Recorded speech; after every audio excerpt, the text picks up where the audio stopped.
உலகெங்கும் வாழும் ராஜ் தொலைக்காட்சி அன்பர்களே, என் நெஞ்சம் நிறைந்த நேயர்களே, எல்லாரும் நல்லா இருக்கீங்களா? இது நம்முடைய இன்றைய ராசி பலன்கள் நிகழ்ச்சி. இதில் பிப்ரவரி மாதம் 24ஆம் தேதி 2026ஆம் ஆண்டு பலன்கள் பார்க்க போகிறோம். தமிழ் வருடத்தில் இது விஸ்வாவசு வருடம், மாசி மாதம் 12ஆம் நாள். இன்னைக்கு கிருத்திகை நட்சத்திரத்தில் சந்திர பகவான் போயின்னு இருக்கார். மாலை நேரத்தில் ரோகிணி நட்சத்திரத்தில் நமக்கு அனுக்கிரகம் பண்ணுவார், செவ்வாய்க்கிழமை. எனதருமை மேஷ ராசி அன்பர்களே, கிழமை நம்முடைய கிழமை. மேஷ ராசிங்கிறது செவ்வாயுடைய ராசி. கிழமை என்பது நம்முடைய கிழமை, செவ்வாய் கிழமை அப்படின்னு சொல்லும்போது மேஷராசிக்காரர்களுக்கு ஒரு நல்ல உத்வேகம் பிறக்கும். இப்போ ஜோதிடத்தில் ஒருத்தருக்கு ஜாதகத்தை பார்த்து பலன் சொல்கிறோம். ஜாதகம் இல்லை அப்படின்னா பிரசனம் பார்த்து பலன் சொல்கிறோம்.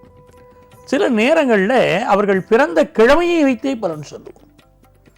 அந்த கிழமையை வைத்தே இவர்கள் வாழ்க்கை எப்படி இருக்கும் அப்படின்னு சொல்லிட முடியும். இன்னைக்கு உங்களுடைய கிழமை செவ்வாய் கிழமை. இன்றைக்கு முருகப்பெருமானை வழிபாடு செய்கிறோம். குறிப்பாக ஓம் சரவணபவ மந்திரத்தை இன்றைக்கு சொல்லிக் கொண்டிருந்தால் வியாபாரம் வசியப்படும். இன்னைக்கு கல்வியில் ஒரு முன்னேற்றம் இருக்கும். குடும்பத்தில் சந்தோஷமான விஷயங்கள் உண்டு. 11ஆம் இடத்துல 5 கிரகங்கள் அமர்ந்திருப்பது நமக்கு ஒரு ராஜ யோகம், நல்ல நாள். ரிஷபராசி அன்பர்களே, 10ஆம் இடம் என்பதுதான் மனிதனுடைய மிக முக்கியமான ஸ்தானம். ஒரு ஜாதகத்தில் 1, 4, 7, 10ங்கிற 4 ஸ்தானங்களுக்கு கேந்திர ஸ்தானங்கள் பேர். அந்த ஸ்தானத்தில் கிரகங்கள் இருந்தால் வாழ்க்கை ரொம்ப நல்லா இருக்கும். 10வது ஸ்தானத்தில் 5 கிரகங்கள் கூடியிருப்பது ரிஷபராசிக்காரர்களுக்கு இது பொற்காலம், ரொம்ப மகிழ்ச்சியான நாள். இந்த நாளில் நீங்கள் நினைத்ததெல்லாம் நிறைவேறக்கூடிய அற்புதம். நம்ம ராசியிலேயே சந்திர பகவான் போறார். ஒரு பரபரப்பாக இருப்போம், கொஞ்சம் உடல் நலத்தை பார்த்துக்கணும், கொஞ்சம் டென்ஷன் இருக்கும். இருந்தாலும் கூட எதிர்காலத்தை அருமையாக நாம் வடிவமைக்க போகிற அற்புதமான ஒரு நாள். முயற்சிகளெல்லாம் வெற்றி பெறும். மிதுனராசி என்பர்களே, ஒரு மனிதனுக்கு மிக முக்கியம் எது? அவனுடைய பாக்கியம். அவனுக்கு நிறைய பாக்கியசாலின்னு சொல்றோம். அந்த பாக்கியஸ்தானத்தில் ஒரு கிரகம் இருந்துட்டாலே நம்ம வாழ்க்கை ரொம்ப நல்லா இருக்கும். இன்னைக்கு பாக்கியஸ்தானத்தில் சூரியன், சுக்கிரன், செவ்வாய், ராகு, எல்லா கிரகங்களும் அங்கதான் உட்கார்ந்துட்டு இருக்கு. புதன். அற்புதமான காலகட்டம். செய்தொழிலில் வெற்றி, கல்வியில் முன்னேற்றம், வெளிநாட்டு யோகம், நல்ல புகழ், நல்ல திருமண செய்தின்னு ரொம்ப அற்புதமாக இந்த நாள் அமையும். கடகராசி அன்பர்களே, இது ஒரு மகிழ்ச்சியான நாளாக நமக்கு இருக்க போகிறது. மிக முக்கியமாக சந்திர பகவான் நம்முடைய ராசிக்கு அதிபதி லாபத்தில் போறார். லாபத்தில் சந்திர பகவான் போறாருன்னா நமக்கு நினைத்த காரியங்களெல்லாம் வெற்றி பெறும். நம்முடைய அறிவு திறமை இன்னைக்கு வெளிப்படும். கல்வியில், வேலை வாய்ப்பில், பிஸ்னஸில், குடும்பத்தில், எல்லாத்துலேயும் நமக்கு ரொம்ப நல்ல நாளாக இந்த நாள் அமைய போகிறது. பெரும் புகழ் கிடைக்கும். எலக்ட்ரிக்கல், எலக்ட்ரானிக்கல் துறையில் பலருக்கு வேலை வாய்ப்பு கிடைக்கும். அரசியல் துறையில் இருக்கக்கூடியவர்களுக்கு ஒரு பரபரப்பு, முன்னேற்றம் இருக்கும். ஃபினான்ஷியலாக சக்சஸ்ஃபுல் டே. சிம்மராசி என்பர்களே, சிம்மராசிக்காரங்களுக்கு 10வது ஸ்தானத்தில் சந்திர பகவான் அமைந்திருப்பது ஒரு யோகம். நிறைய பேருக்கு சேஞ்ச் ஆஃப் ஜாப். இன்னைக்கு நான் ஒரு புதுசாக ஒரு வேலை மாறணும்னு நினைக்கிறேன் சார், எனக்கு கிடைக்குமா அப்படிங்கிறவங்களுக்கு நல்ல ஒரு வேலை மாற்றம் இன்னைக்கு கிடைக்க போகிறது. நீங்கள் சந்திக்க போகிறது யாரை தெரியுமா? இன்னைக்கு விஐபி, விவிஐபி, சமுதாயத்தில் வெரி இம்பார்ட்டன்ட் பர்சன்ஸ்.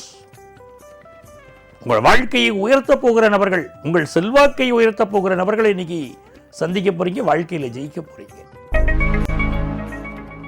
கன்னிராசி அன்பர்களே, ஒரு மனிதனுக்கு மிக முக்கியம் எதுன்னு கேட்டால் அவன் பார்க்குற வேலைனாங்க. நீங்கள் என்ன பண்ணுறீங்க சார் தான் பார்க்கும்போதே ஒருத்தர் கேட்குறோம், நான் சும்மா இருக்கேன் சார் அப்படின்னு சொல்ல முடியுமா? நான் இந்த வேலை பார்த்துக்கிட்டு இருக்கேன். அப்படி வேலைங்கிறது மிகப்பெரிய அவசியமாக இருக்கு. அந்த வேலை இன்னைக்கு பலருக்கு கிடைக்க போகிறது. மிகப்பெரிய யோகம். 9ஆம் இடத்துல சந்திர பகவான் அமர்ந்திருக்காருன்னா அது அனுகூலம். ஃபாரின் ஆப்பர்ச்சுனிட்டி கூடி வரும். குடும்பத்தில் சந்தோஷம் கூடி வரும். ஃபினான்ஷியல் விஷயங்களில் ஒரு பெரிய வெற்றி நமக்கு இருக்கும். பிஸ்னஸ் லாபம் தரும். துலாம் ராசி அன்பர்களே, 5ஆம் இடம் வலுத்திருக்கு. பூர்வ புண்ணிய அனுக்கிரகம் இருக்கா அப்படின்னு கேட்டா இருக்கு. போன ஜென்மத்தில் நான் நிறைய புண்ணியம் பண்ணியிருக்கேன். சிலரை பார்க்குறோம், வாழ்க்கையில் நினைச்சதெல்லாம் வெற்றி. எப்படி கிடைக்குது? எங்கிட்ட இருந்து அவங்களுக்கு மட்டும் வருது. போன ஜென்மத்தில் புண்ணியம் பண்ணி அவங்க போன ஜென்மங்கிற பேங்க்ல புண்ணியம்ங்கிற அக்கௌண்ட் வச்சிருக்கிறாங்க. நினைக்கிற போதெல்லாம் சொகுச்சா வாழறாங்க, சந்தோஷம் வாழறாங்க. அந்த அனுக்கிரகம் இருக்கு. துளாராசிக்கு இப்போ அப்படிதான் ஆரம்பிக்குது. 8ல் சந்திரன் இன்னைக்கு. கொஞ்சம் வண்டி வாகனங்களில் பார்த்து போய்க்கிடுங்க. அம்மாவுடைய உடல் நலத்தில் அக்கறை எடுங்க. யாரையும் நிந்தனம் பண்ணி பேசாதீங்க. கொஞ்சம் கவனமா இருங்க. அதெல்லாம் இருந்துக்கிடுவீங்க. நல்ல நாள். விருச்சிக ராசி அன்பர்களே, தலைக்கு மேலே வெள்ளம் போனால் ஜான் என்ன முழம் என்னன்னா, சில விஷயங்கள் அப்படித்தான் வாழ்க்கையில. உங்களை மீறி நடக்குதா, அமைதியா இருக்கணும். இந்த நாள் அப்படிப்பட்ட ஒரு நாள். நம்மை மீறிய சில சம்பவங்கள் நடக்குதா, அமைதியா இருக்கணும். சார், எங்களை மீறிய சம்பவங்கள் நடக்குது, எங்களுக்கு ஒரு பாதுகாப்பு வேணும் அப்படின்னா சிவபெருமானை வழிபடணும். கங்காதீஸ்வரன். சென்னையில் இருந்தா புரசைவாக்கம் கங்காதீஸ்வரன். கங்காதீஸ்வரனை வழிபடுகிற போது மிகப்பெரிய வெற்றி. தலையிலே கங்கையை சூடிய சிவபெருமான் எங்க இருந்தாலும் வழிபட வேண்டிதானே. இன்னைக்கு உங்களுடைய சொல், பேச்சு, செயல் அத்தனை வெற்றி தரும். தனுசு ராசி அன்பர்களே, சார் எனக்கு ஒரு மாற்றம் தேவை வாழ்க்கையில். அந்த மாற்றம் கிடைக்குமாங்கிறவங்களுக்கு, தனுசு ராசிக்காரங்களுக்கு நீங்க நல்ல மாற்றம் காத்திருக்கு. 6வது ஸ்தானத்தில் போகக்கூடிய சந்திர பகவான் ஒரு அற்புதமான மாற்றத்தை தருவார். ஒரு கடன் உதவி எனக்கு வேணும் சார். கடன் இருந்தா தான் என் பிசினஸ் நான் டெவலப் பண்ண முடியும். கடன் உதவி கிடைக்கும். சில பேர் இன்றைக்கு முடி காணிக்கை கொடுப்பீர்கள், நேர்த்தி கடன் இருக்கும். உங்க குலதெய்வத்துக்குரிய நேர்த்தி கடனை நிறைவேற்றுவீர்கள். அது பெரிய வெற்றியை கொடுக்கும். ஒரு தெய்வத்தை எப்படி வழிபட வேண்டும் என்று நம்முடைய முன்னோர்கள் சொல்லியிருக்காங்களோ அந்த முறைப்படி தான் கும்பிடணும். நான் அப்படியெல்லாம் கும்பிட மாட்டேன்னு சொல்லக்கூடாது. இன்றைக்கு முறையாக நேர்த்திக்கடன் செய்யக்கூடியவர்களுக்கு எல்லா வெற்றியும் வந்து சேரும். தனம், கல்வி, லாபம் தரும். மகர ராசி என்பர்களே, காதல் உறவுகள் வெற்றி பெறும். கணவன் மனைவிக்கு இடையில ஒரு அந்யோன்யம் இருக்கும். ஃபாரின் ஆப்பர்ச்சுனிட்டி கைகூடி வரும். குடும்பத்தில் சந்தோஷம் வரும். வேர்வை சிந்தி உழைத்து காசு அதற்கு பரிசாக கிடைக்கும். நல்ல நாள். கும்பராசி என்பர்களே, இதுவல்லவோ நல்ல நாள் அப்படின்னு வாழ்க்கையில் இருக்கும். புதுசா வீடு, மனை, வாகனம் வாங்குற நாள். எலக்ட்ரானிக் பொருட்கள் வாங்குற நாள். வீட்டு உபயோகப் பொருட்கள் வாங்கக்கூடிய நாள். வீட்டில் சுப செய்திகள் தேடி வரும் நாள். எவ்வளவு நாள் வருது பாருங்க. ரொம்ப நல்ல நாள் உங்களுக்கு இது. மீனராசி என்பர்களே, 3ஆம் இடத்துல சந்திர பகவான் போறாரு. முயற்சிக்கிற காரியமெல்லாம் வெற்றி. நீங்க சில பேர் கை வளையல் வாங்குவீங்க, கழுத்து நகை வாங்குவீங்க. தாம்பத்திய வாழ்க்கை நல்லா இருக்கும். வேற வேலைக்கு முயற்சி பண்ணுவீங்க, நல்லா இருக்கும். அக்கம் பக்கத்து வீடுகளோட நல்லுறவு இருக்கும்.